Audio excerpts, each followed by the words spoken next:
Hey, Redneck Angler here. I'm out here at the club today at the range, and I brought to shoot with me, I think, what's probably my favorite World War I rifle.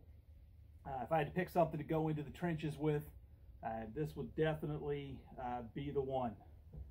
It's the short Lee-Enfield British rifle. The Lee-Enfield 303 was the standard British issue rifle in the First World War. This is the shorter SHTLE. It was manufactured by the Small Arms Company in London in 1916. This particular rifle, if you take a look at it, sort of the histories and stuff of them are stamped all over the place. This rifle was, manufactured for the First World War, 1943. You can see it here stamped on the buttstock, as well as some of the stamping up on the action here indicates that it was also re-arsenaled 1943 for shipment to Australian forces. But this one's just in fantastic shape, so I don't know if it even got reissued after the initial or after the re-arsenal job they did on it. So it's in great shape. It's a fun shooter. Fires a 303 British round, and the biggest reason why I say I'd probably this would be my choice going into combat. I mean, there's Mausers, all kinds of variations of Mausers. Certainly the 1903 Springfield 1903 that a lot of the Americans carried, the 30-06 round, and you could argue all kinds of ballistics between the 30-06, the 8mm Mausers, the 303s, the 8mm Lebel that some of the French and German rifles still used. But the thing that boils down to it for me is everybody else is going into the trenches 3 to 5 rounds. This thing, 10 rounds. If you watch the movie 1917, there's a couple of scenes in there where he seems like he's shooting and shooting and shooting. He's got a 10-round magazine, and I don't really care that much about the ballistics between the 303 and the 30-06 and the 8mm Mauser, German Mauser round.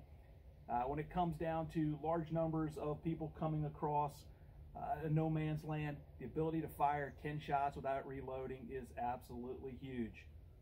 So I'm going to put a few rounds down range with this. It's a lot of fun to shoot. It's an accurate rifle, yeah, like I said, it's probably one of my favorites, or my favorite of that particular group.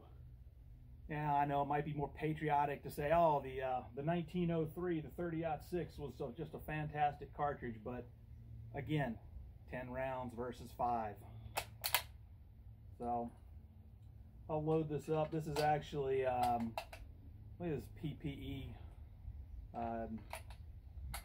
new ammo. I got a bunch of 303 surplus. You can still find it in places. They were actually, these things are all over the place. Old British manufactured 303s, old what they call Khyber Pass knockoffs, and up in the hills of Afghanistan, Pakistan and stuff, these things are still floating around. We are actually buying up 303 ammunition all over the place, put a couple rounds in there, during the Soviet invasion of Afghanistan to send to Afghan warlords, the Mujahideen, who were fighting against the Soviets. And I know some of that stuff was still floating around and probably, being shot at U.S. soldiers pretty recently. So, the service life on these things was quite a while, most of the 20th century. Certainly by the time you got into World War II, the Americans had moved to the M1 Garand as their main battle rifle, which is, no argument there, hands down. The semi-automatic Garand, a much more effective rifle. But up until that point, and like I said, in World War I, I got a bunch of World War I Mausers. I got some, stuff from various other countries, but this would definitely be the one that I would have picked if I had the choice. So we'll load her up here, take a couple rounds, fire a couple rounds. Like I said, it's a lot of fun to shoot. Adjust a little bit here. got kind of a shitty elbow, which not feel too good. Kind of makes it hard reloading or operating the bolt.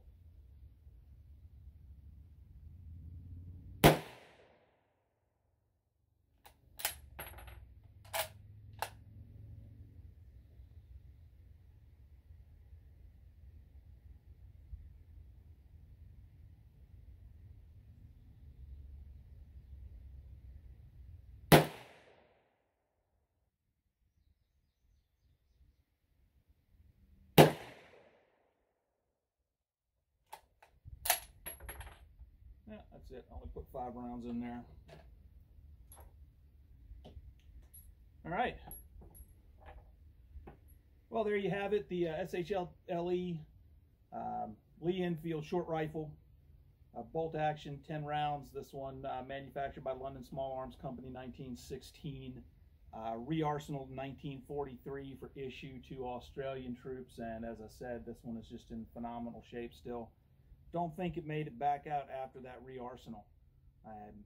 So, love this rifle. Super fun. Anyway, Redneck Angler, catch you later.